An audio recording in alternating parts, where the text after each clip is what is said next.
I recently went on a nostalgia binge in which I watched several old intros to cartoons from my childhood. A lot of shows on the list were Canadian exclusives, which was news to me, but a few aired all over the globe, and despite that are still rarely talked about today. One that stood out to me as being especially enjoyable growing up was a Canadian show about a young boy who lives in Burnaby, British Columbia, with a passion for filmmaking, Being Ian. Lights, camera, action, being anything is possible. Just give it your best shot. So yeah, here's a cartoon that to me was an everyday watch whenever I got home from school. The show originally aired from 2005 to 2008 on the Canadian TV network YTV during primetime hours, and I remember it being a fairly popular show among my classmates. I always figured the show was a Canadian exclusive due to the setting, but researching for this video, I found out that the show also aired on an American network called Cubo up until October of 2009. Being Ian is a show about Ian Kelly, a young boy who, as quoted in the show, has dreamed about becoming a film director since he was in diapers. One quirk of this show when compared to most of the others on the after-school YTV lineup is how heavily family-centric it is. The main cast consists of Ian's parents, Ken, who runs the music store, and Vicky, who fills a more typical homemaker role.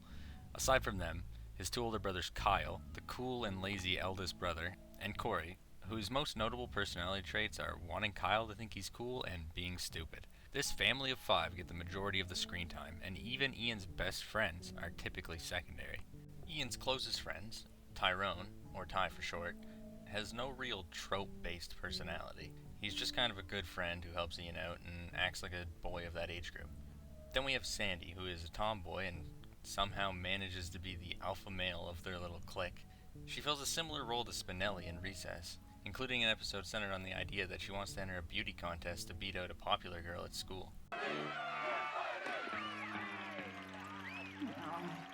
She's toast. Ian has no real romantic interest in the show, but it is hinted at a handful of times that he may have a secret crush on Sandy, as many of his daydreams including her will outright state that they should be together, or center around him doing something grand and her being head over heels in response. Sandy usually shows only platonic feelings, however she has noted that she expects Ian and Tyrone to eventually show some romantic interest in her. Aside from those two, Ian seems to be some form of social chameleon. In any given episode, he can be seen with an entirely new group of friends instead of his ordinary standbys. I like this a lot. I think it's a pretty innovative thing to do, even if it's not necessarily realistic, as it adds a lot of variety. The other group of friends, such as the gifted kids or the goth/film kids who are big fans of a film director named Werner Wolfenstein, among many others, gives a little bit of spice to Ian's social life. Ian's school, Celine Dion High School, is not seen as often as schools from other cartoons at the time, frequently just used in cutaway gags about pranks Kyle and Corey played on him. Though to fill the space, instead we get to see Ian's job working at the family business, Kelly's Keyboards, which pretty much serves the same purpose. Eventually, the school gets a bit more screen time and the principal and a few teachers get a little bit of development, but the development is usually, they're really hard on Ian because Ian is the main character. Both settings add a bit of variety to the episodes and storytelling. It's at this job where we meet Oddbald, who is, Mr. Kelly, please forgive me. My show carving class went late, but look what I carved for you. A windmill. yeah. Oddbald is an immigrant from the Netherlands who works and lives at Ian's dad's business, and answers any call the Kelly family has for him regardless of the severity. The more I watched, the more I wondered what Ken had done for Oddbald to earn this undying blood oath to the Kelly family, but unfortunately the answer is never given. Something that came as a bit of a surprise when I revisited this show was how Ian's fascination with cinema was portrayed. My memory of the show was a bit hazy, and I came back to it expecting something along the lines of a show with a lead similar to Community's Abed Nadir, a film-obsessed student who reframes reality as a more easily processed film or TV trope stereotype. But instead what I got was an entirely different spin where Ian will instead use film comparisons to ground himself in reality. Ian seems to use these daydreams almost as a coping mechanism for anxiety. As far as formula goes, this show doesn't really follow one. It leans more on character-driven storytelling, where they create some fairly relatable everyday problem for a family or kid of Ian's age, like money problems at the store, or not being allowed to go to an R-rated film, and work around that using the characters. It's almost comforting to have a cartoon so grounded in reality. While having a decent grip on reality, the use of cutaways and extreme character animation still lets it be entertaining in a typically cartoonish manner. Holy sh**, Ian's mum is jacked. Visual design is definitely a strong suit for the show. I wouldn't really place the character designs among my top 10 most artistic cartoons of the early 2000s, but they get the job done and they're still unique enough to be interesting.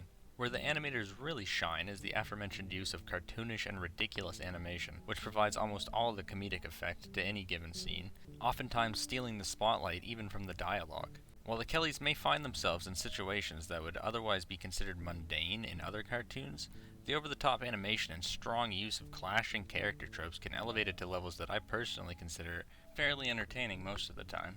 One thing I really enjoy about a majority of the episodes is the multiple interwoven plot lines for each of the main Kelly family members. Ian may be the main character, but both of his parents and brothers have storylines which are rarely treated as B or C stories, oftentimes connecting in with what Ian has going on in that episode. Although they act independently, the Kelly family is just that, a family.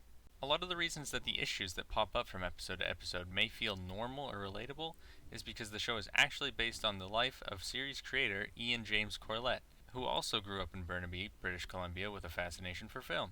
The writing still manages to turn the main plot line of Ian's baby photos being missing into a crisis that the viewer takes seriously, even if it's low stakes compared to its peers. You thought you could hide the truth from me, but I figured it out. I'm adopted. Corey, tell Ian he's not adopted. You're adopted. Adopted. You're adopted. That's it.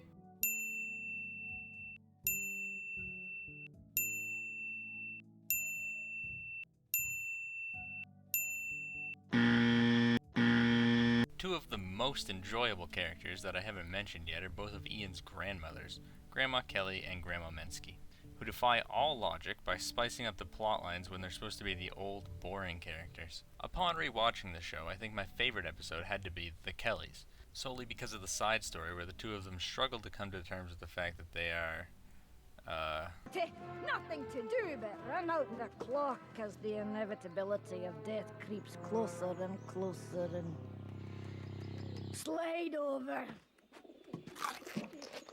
I'm still pretty young, but I must admit, the concept of two rogue grandmas having a mid, late, end-of-life crisis is pretty funny. As far as the depths of the daydreams Ian has, they're usually pretty surface level. I feel like the creators underutilized the concept of him inserting movies into his day-to-day issues. Most of them trend towards being fairly close to the original film.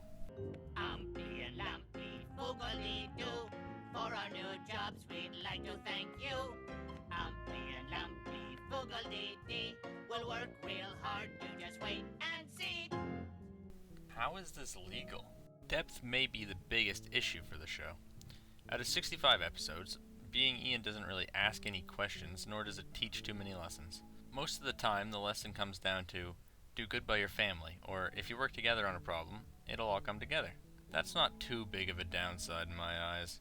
Not every show needs to be about lessons, and I'd say a few shows go as far as to be preachy about it. If you're fine with a lack of lessons and the idea of more real-life concepts close to the type of thing you and your family might have dealt with growing up, then you can't go wrong with putting this show on.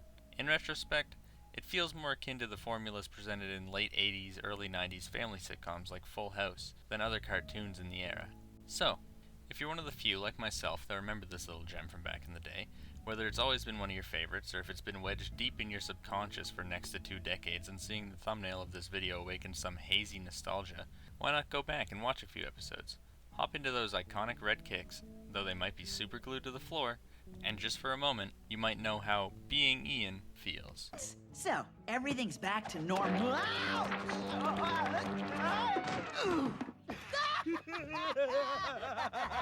Me and Kyle buttered your feet while you were sleeping. Oh, dang. I keep forgetting. Normal sucks. If you enjoyed this video, drop a like. And if you'd like to see more videos like this one, I have a lot of other ideas for shows I'd like to do in this format. If you have any ideas for shows you'd like to see me cover, leave it down in the comments, and it just may end up being an episode one day. Thank you for watching.